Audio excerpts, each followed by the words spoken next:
Now in example number 2, we want to use this example to explain the concept of differentiation of trigonometric function. How do we differentiate a cosine function and how do we differentiate a sine function? So before we solve the example, how do we differentiate a cosine function and how do we differentiate a sine function? So for instance, if you are given a case like y is equals to sine t, how do you differentiate this?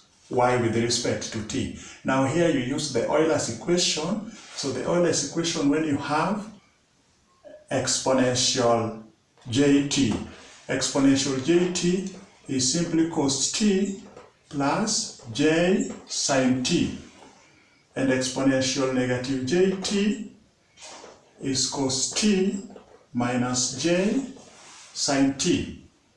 So if you add the two equations, you get exponential jt plus exponential negative jt, cos t plus cos t is 2 cos t. So if you add the two equations, you get this. So this will imply that cos t, you divide both sides by 2, is exponential jt plus exponential negative jt over 2. Then again, if you find the difference of the two equations, if you subtract the two equations, we'll get exponential jt minus exponential negative jt to be cos t minus cos t is 0.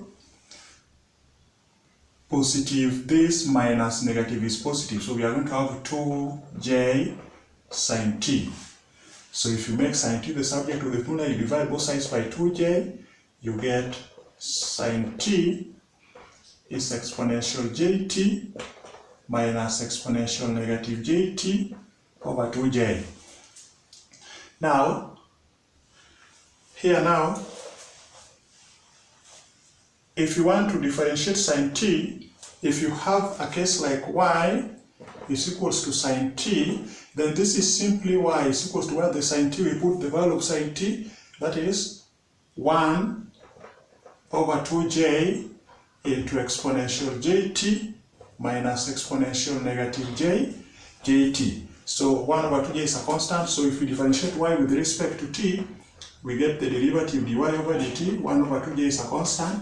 Then if you differentiate exponential jt, differentiating an exponential function, it remains the way it is. Then you differentiate the inner, jt. J is a constant. If you differentiate t, you get 1. So you get j there. Then we have minus. If you differentiate exponential negative jt, it remains the way it is, exponential negative jt. Then if you differentiate the inner function, negative jt, negative j is a constant. If you differentiate it, you get 1. So you remain there with negative j. So negative j times a negative becomes positive j. So if you factorize out j, you get j over 2j into exponential jt plus exponential negative jt. Now j over j cancels out. You remain with 1 over 2 exponential jt plus exponential negative jt. And if you look at that, that is the same as cos t. So it means anytime you differentiate sine t, you get cos t. So if you are given a case like when y is equals to sine t, differentiating sine t, y prime, meaning you are differentiating y. If you differentiate sine t, you simply get cos t. As per that explanation, using the same procedure, if you now have y to be equals to cos t, then it means y is equals to, where there is cos t, we put the value of cos t, that is 1 over 2, a half, into exponential jt plus exponential negative jt. So we want to differentiate y. If we differentiate y, that is y prime, we get a half is a constant. So we start, if we differentiate exponential jt, differentiating an exponential function, it remains the way it is. Then you differentiate the inner function, which is jt. So j is a constant. If you differentiate t is a polynomial, you get 1. So 1 times j, you remain with j there. Then we have plus, if you differentiate exponential negative jt, it remains the way it is. Then you differentiate the inner function minus jt. So minus j is a constant, differentiating t, you get 1. So you get negative j exponential negative jt. So if you factorize out j, you get j over 2 into exponential jt minus exponential negative jt. So j over 2. From here we can multiply both the numerator and denominator by j. So j squared, remember j is square root of negative 1. So it means j squared is going to be negative 1. So j times j is j squared, that is negative 1 over j times 2 is 2j into exponential jt minus exponential negative jt. So what is this? So we have, remember sin t is exponential jt minus exponent over 2j. So it means we have this 2j is over there. So it means we have negative sin t. So this one is negative sin t. So it means anytime you differentiate cos t, you get negative sin t.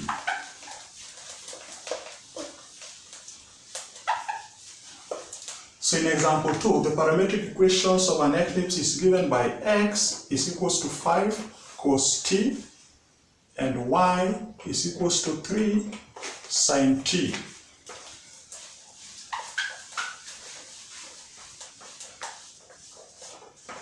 Then you've been told to differentiate y with respect to x. So when you are differentiating y with respect to x, you get dy over dx. This one you are differentiating y with respect to x. And you are told to leave your expression in terms of t only. So dy over dx is the same as dy dt, then dt over dx. dt cancels with dt, you still have your dy over dx. So from this, it can be written as dy over dt, divided, if this is multiplication, it's the same as divide by the reciprocal of this, which is dx over dt. So the simplest way of doing this, when you want to differentiate y with respect to x, dy over dt dx, but leaving your answer is t only, meaning in the numerator we have dy, denominator we have dx. So we divide both numerator and denominator by dt. So we have dy over dt, dx over dt, because x can be differentiated with respect to t. So we get dx over dt.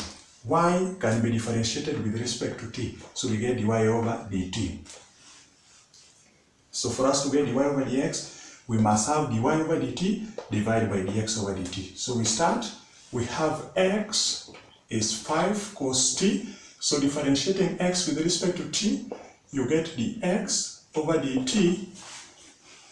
5 is a constant. So if you differentiate cos t, as we've seen in Euler's equation, using the Euler's equation, when you differentiate cos t, you get negative sin t. That is the outer function. Then the inner function is t. When you differentiate t, you get 1, because t is a polynomial. T raised to power 1, if you differentiate 1 times 1 is 1, you reduce the pi by 1 raised to power 0. Any number raised to power 0 is 1.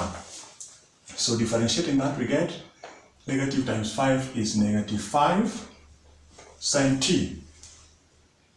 So we found dx over dt. Then again, we've been given y is equals to 3 sin t. So if we differentiate y with respect to t, we get dy over dt. 3 is a constant. So if we differentiate sin t as we've seen, you get cos t. That is the outer function is sine, then the inner function is t, which is a polynomial. If you differentiate t, you get 1. So it is cos t times 1, which is just cos t. So that becomes 3 times cos t is 3 cos t. So we now need dy over dx. So for us to get dy over dx, that means we are differentiating y with respect to x.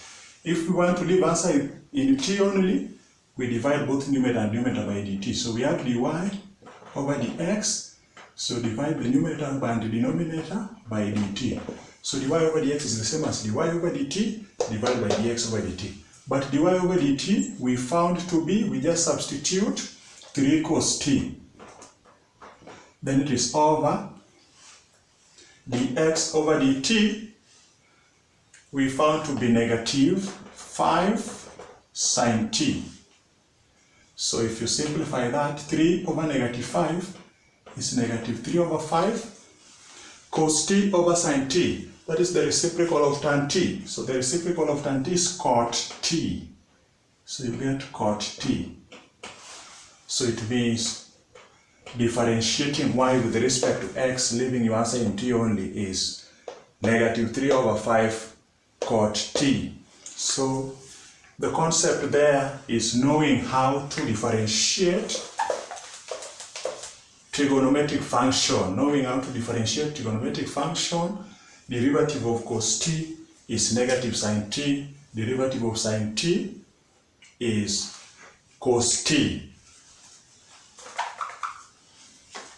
So that is how we solve such a problem.